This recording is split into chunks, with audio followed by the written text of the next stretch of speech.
Alright, what's going on, guys? Basically, I just wanted to switch it up a little. I think basically every video I've made on this channel has been just monotone and just me in front of the camera, just giving you advice. So I said, why not switch it up? So I'm going through a tier list of all of the subjects that I took in GCSE, and I'm just going to rank them. Also, I'm repping Al Hilal today, so let me know in the comments if you like the shirt. And just a fun fact, I actually bought this like 3 years ago, before all the Saudi money went crazy. So I'm just saying, I'm an early investor, but that's besides the point. Okay, so here we have the tier list. I'm sure you've seen tier lists before. It's just very basic. You got, S, A, B, C, and then F. And here we have 10 subjects that I have some experience with. So we'll just be going through them and we're gonna rank them. Starting off with, what do you think that is? Biology.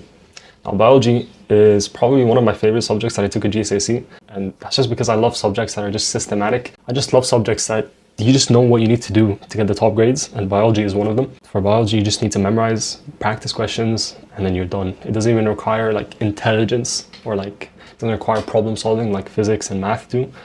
It's just memorization and then just doing practice questions. I think biology is honestly like a solid, I'm not putting an A tier honestly, maybe B tier. I'll put a B tier for now, but I think I could change it. Now next we have Excel, and that stands for ICT. Now, the funny thing about ICT is that I actually took it for 1 week only. So I have basically no experience with it, but I put it anyways. I actually took ICT and computer science at the same time for a whole week. For some reason, I thought that was a good idea.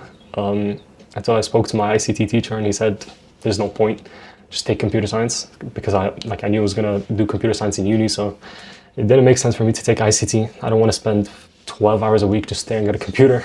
So, that's what I'm doing now in computer science, but that's besides the point. I'm actually a huge fan of ICT though. I think it is the most practical GCSE you could take, as in the stuff you learn in ICT it will translate automatically to industry. Most of the jobs nowadays, you're just working in an office, you're working on spreadsheets and stuff. And so ICT is very practical. Like with math, for example, like at GCSE and A-level, the purpose of math is like to build you up to the point where you can at least survive math courses in uni. And then all of the real math learning happens in uni. I'm a big fan of ICT. It's also, I think, one of the easier subjects. At least that's what our head of ICT was telling us. I remember in year 9 when they were talking about all of the subjects, he was the only one that came up and just said, you know what, if you take ICT, we could pretty much guarantee you a 7 minimum. I don't know how true that claim is because I didn't go through with it, but yeah, I'm a big fan of ICT. I'm actually putting an A tier. All right, next we have my biggest op, and that's English Lit. Now, the thing about both Englishes is that they're the only subjects that I didn't get a 9 in. I got 2 7s, both in English. And that was after a lot of grinding as well. I was on 5s in the middle of year 11. That's how bad it was. And then I ended up getting 8s at the end, but I ended up on a 7. I just got to a point where I just couldn't be asked to go for an 8, so I just stuck with a 7. English Lit especially is probably my least favorite subject that I took. Like I said before, I love subjects where you know exactly what you need to do to get the top grades. Like bio, sciences, computer science, ICT. For English, it's just all essay writing and being creative. I'm not really the most creative person when it comes to writing essays and stuff, and analyzing it. It just took a toll on me. And English Lit is worse than English Lang because there's just so much more work. You have to go through books and memorize quotes and sit there. I just remember sitting there in the class reading through Macbeth or Jekyll and Hyde or whatever, which are actually decent books. But then the teacher would stop and she'd be like, okay, what do you guys think of this? And then some random girl would be like, oh yeah, I think Macbeth or whatever, I think Shakespeare meant this and this. And I'd just be reading the text and I'd be like, how did she infer that? How did she get that? I'm reading the same text as her and I couldn't figure out how she got it. Which is why I struggled with English a lot. And the thing is, I was in top set as well. I don't know how. I think in year 7 or something, my school did one of those weird it was called a CAT test. I don't know if you guys know them. But they just came to the conclusion that I'm insane at English for some reason. And they put me in top set. And I was struggling, but it's fine. Because I ended up getting a 7, which I'm happy with, honestly. But yeah, English Lit, straight into F tier.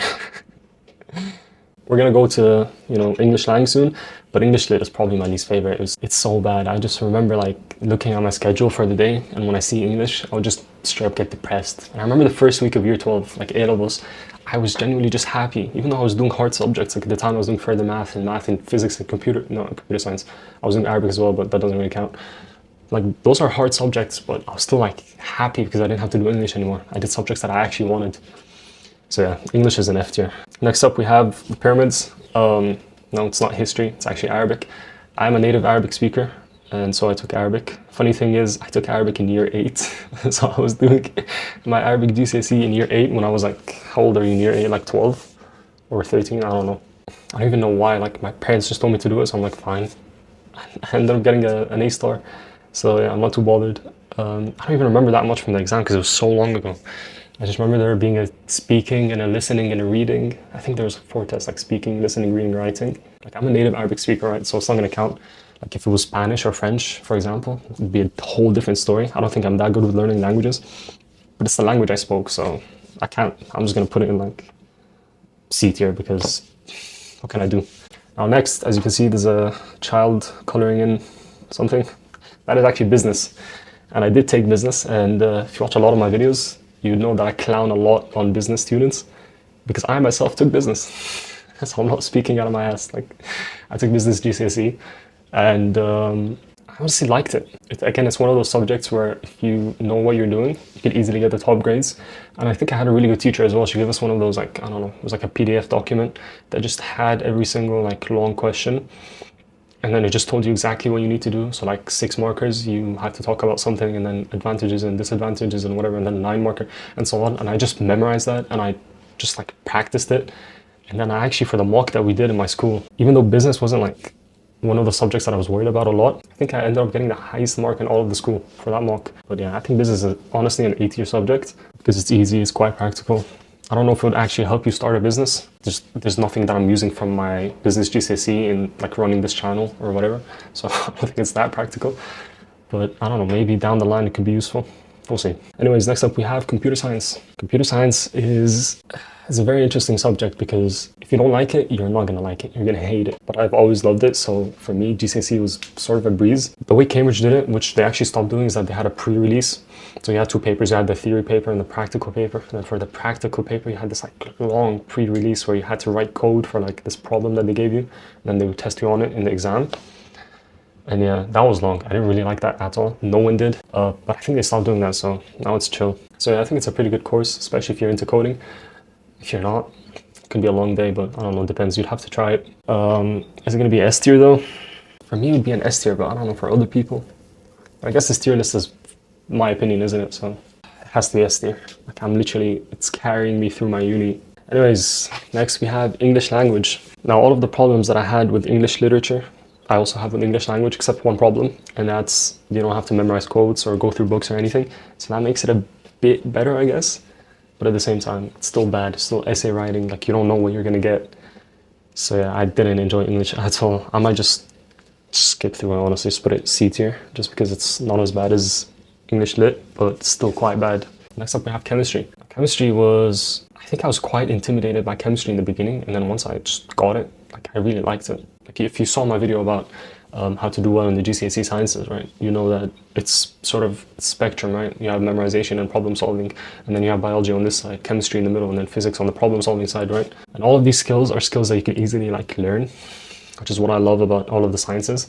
And so chemistry is right in the middle of that. So I think it was just a solid subject overall. I'll be honest, I don't really remember anything that I learned. Like I remember titrations and those long formulas that I completely forgot because I didn't do it in A-level. So last time I did it was like 3 years ago. But what I remember is that chemistry was a subject I enjoyed. So I'm gonna put a B tier, honestly. All right, next up we have math. Now, of course, the math we do in GCSE is not as hard as this, but still quite hard. Math is honestly probably just the most goated subject of all time. It's just numbers, but it's everywhere. Basically, any STEM degree you're gonna do, you're gonna involve math. Math GCSE though, I honestly think it wasn't that hard. I did put in the work. Like me and my friend, we would always push each other for some reason. I don't know why. Like we just sit in the corner of the class and compete in terms of like who can do more questions.